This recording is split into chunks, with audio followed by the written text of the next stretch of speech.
and then games that we haven't played but look like they might just come in and be the greatest thing of all time. Probably not, but maybe.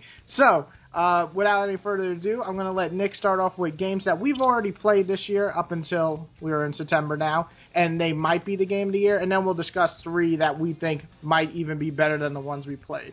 My number 3 is The Order 1886. This came out in February. And it was one that I kind of stalled on playing for a while, but once I just spent the night just running through the whole game, I had a blast with it. I thought the story was fantastic. And it doesn't have a ton of replayability, but for the 8-hour drive that you have, it's a really fun time. Number 2 just came out last week, Until Dawn. This was easily one of the best horror experiences I've had with a video game. And the tension was just fantastic throughout the whole time. I never knew if I was going to get killed just walking around a corner, and it just playing it in a dark room with the lights off and everything. It made the game just so good. The story is really good, and it also doesn't have a ton of replayability, so that's why it's not the number 2. Just because a lot of the choices ultimately don't affect the story all that much. But my number 1 is Batman Arkham Knight. At least at the moment. This is easily the best installment in the Arkham franchise. I had a ton of fun playing it. I pretty much played through the whole game in less than a week, and just had a blast the whole time. I didn't mind the Batmobile as much as a lot of people did. It took some getting used to, but once you kind of just get into the feel for it, it works really well. So Batman Arkham Knight is right now my number 1 game of the year. All right, well, before I start mine, I fucking hated The Order, so that is like one of the worst games I played this year. Right. But on a side note, I do actually, my number 3 is actually your number 2, Until Dawn.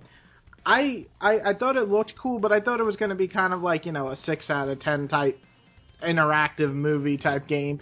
But it turned out to be like one of the best. Like, I wouldn't say it impacted me as much as like Heavenly Rain. Right? Heavenly Rain? No, Heavy Rain. But it definitely, I love the choice system. I like the characters. I thought they actually had character development, which you don't ever see in, let alone games, but horror movies in general. So I just really liked it. Like you said, some of the big surprises and twists were pretty fun in that game. So definitely Until Dawn is up there, and it's my number 3. My number 2, right now, it's got to be Metal Gear 5. I don't think it's a perfect game. I don't even think it's the best in the franchise, to be honest. But when I first put it in, the opening just blew me away, and then it kind of slowed down a lot. There isn't as much story as previous games. It's really more of a totally different... It's fucking Far Cry in third person is what this game is. And if you like Far Cry like me, you're going to really enjoy this one. If you don't like Far Cry, and you want more of that Metal Gear linear type experience, this is not going to be on your game of the year or even close. But for me, I love Far Cry. I like the weirdness of Metal Gear with fucking things coming out of the skies and stuff and firemen. So I really am digging this game. So that's my number 2. But my number 1 game so far this year that just... I was so hyped for it, and it actually matched it, and I can't believe it, is going to be Witcher 3. This game really, really just surprised the shit out of me. I was like totally expecting it to be great, and then it was fucking extraordinary. It's better than 2, and 2 is one of my favorite RPGs of all time. So I really love Witcher 3. It's going to be really hard to top that. But we have, and just an honorable mention, it was so close between Until Dawn and Dying Light. I don't know if you played Dying Light. I did. I had a roommate in college who played a little bit of it, so I've seen gameplay and whatnot, and it looks really fun. I'm just waiting for the price to go down a little bit. Yeah, it's just, wow. In terms of fun, like, the story's so stupid. Oh, God, the gameplay. I played that shit 20 hours. One day, I played 9 hours straight. I was sick. It was a sick thing. But it was a beautiful game. So, definitely really close to Until Dawn. I think Until Dawn just surprised me a little bit more. So those are my 3 that I played so far that I think could be Game of the Year material, or definitely in the top. But as far as games that are coming out, there are so many, and it's just crazy. I didn't even look through the whole list because I have 3 in my head that I think will be the Game of the Year. But I'm just going to list one before I get to the 3. One that I'm really excited for, despite I know it's not going to be perfect. The Tales of Zephyria or whatever, I can't say the name. I just really love the fact it's on PS4, and that's the only game really coming out that's 2 players. But yeah, anyway, I can't wait for that game. So the 3 games that I really think are just going to blow me away, and this is so hard because I love Halo 5, but I'm going to take it off the list because I expect it to just be Halo 5, another Halo, fun as fuck, but I'm not going to put it on my top. Divinity, I never played this game on the PC, and I am really excited to play this game for some reason. It just looks really fun. It's 2-player, both online and offline. That's fucking phenomenal. You don't ever see that anymore. And it's got to be on my list of like, oh my god, I got to play this game. So I think it might be one of the best games this year, because it was one of the best games last year. And then another game that I am really, I mean, this was hard because I know a lot of people are going to just shoot me after this video. I am going to put number 2 as Tomb Raider. I really am really excited for this game. I know a lot of people have problems with Tomb Raider, the reboot. I don't know why. I think it is one of the best games last generation, and I played it 3 fucking times. I'm going to play it 4 times when it comes on the Xbox free this month. So 4 times. I don't play games very often replaying them, but I am going to play this a 4th time.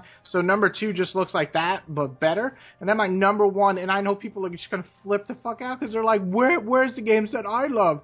I'm going to put Xenoblade Chronicles, right? Is it Chronicles now? Or 2? Whatever it is. On Wii U. It's the only Wii U game I've been excited for since I got my Wii U, and it just looks phenomenal. It's like mixing everything I love about anime, taking all the cliches and kind of turning it upside down, and then you got to ride fucking robots. I mean, it's just, this game, I just can't wait. So these are the 3 games that I think are going to take my game of the year, one of them, but right now it's going to be really hard to top The Witcher 3 for me.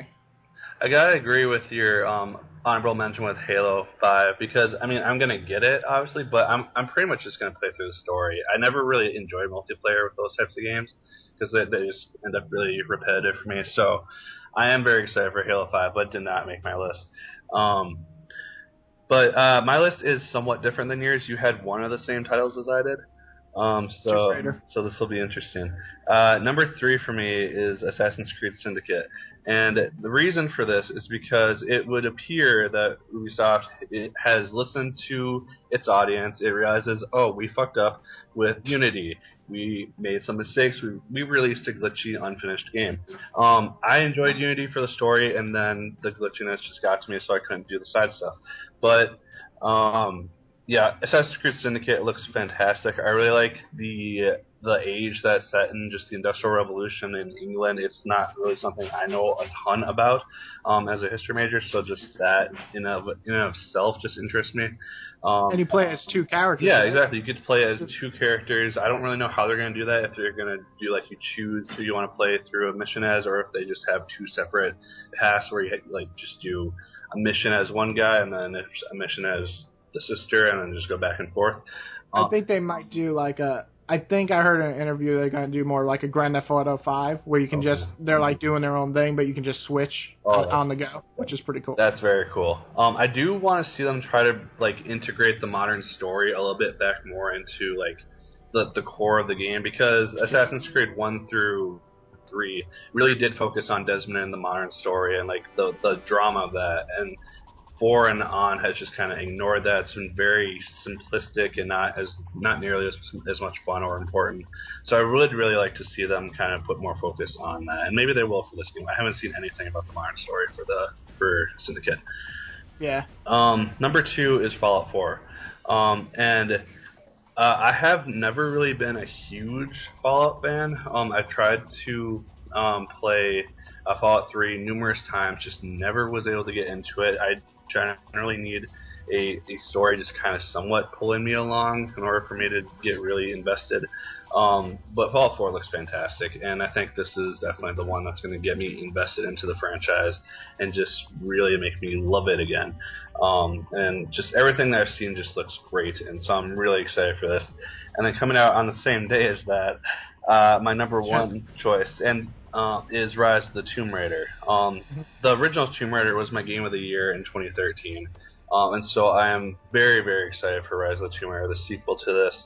I think it looks fantastic. I'm really excited to see what type of story they put Laura through in this new adventure, and just everything I've seen looks fantastic. I've played through the first one obviously on 360 when I originally had it, and then I replayed it on PS4 recently, and I just loved it just as much. It was the first game in a very long time where I was able to just engross myself into the game and just dive into it and not really worry about achievements or trophies or anything. Just involve myself in the story and just play it as a game and not just as an award system. So Rise of the Tomb Raider, I'm definitely looking forward to, and I could easily see it being my game of the year this year. Yep. So I like the fact that we have pretty much almost different lists except save one game on each one. Yeah. And I think that speaks for this year. Like last year, like everybody had the same fucking game as game of the year. I can't even remember, what was it, Dragon Age, or there was one other one. Yeah, Dragon Age, Wolfenstein, bunch of different things that people ended up enjoying.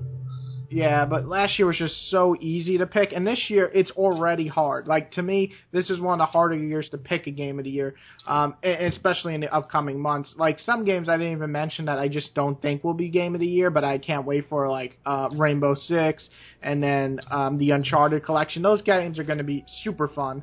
Can't wait. Not going to actually put them on my game of the year. That would be ridiculous. But yeah, so those are the games that we think will be game or taking a guess. But yeah, I would say it's going to be really hard to top Witcher 3 for me. Do you think that Tomb Raider is going to top your game of the year so far? I think it definitely has the potential to. I mean, Arkham Knight and Tomb Raider are two completely different types of games.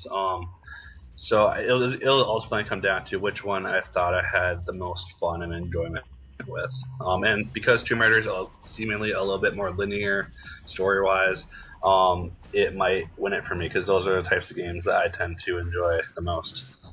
Yeah, and I actually, real fast, that seems to be a trend that games are going away from, especially games that used to be linear are making it very open world, and that's not always a great thing. And I think that's a big thing with Metal Gear is people are kind of like, what the fuck? We want just a story. And me, I'm more like, oh, well, the story's already retarded, so, no.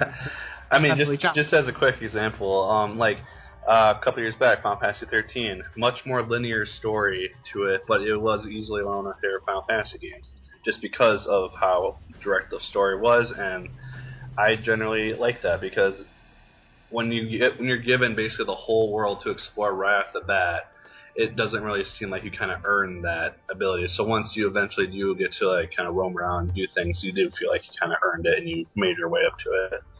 Yeah, and I think it's a big thing with, and some games benefit. I think Witcher 3 is the biggest example where it actually benefited when making a huge world. It's actually fun to just explore because you can actually die and find treasure and all this stuff. But then there's games like Dragon Age where I really wish it was more linear because I didn't get invested in that story nearly as much because there was so much minor shit that you kind of got addicted to doing, and by halfway point you're just like, and I'm done with this game. So anyway, off topic, these are the games that we think are just going to be some of the best games this year.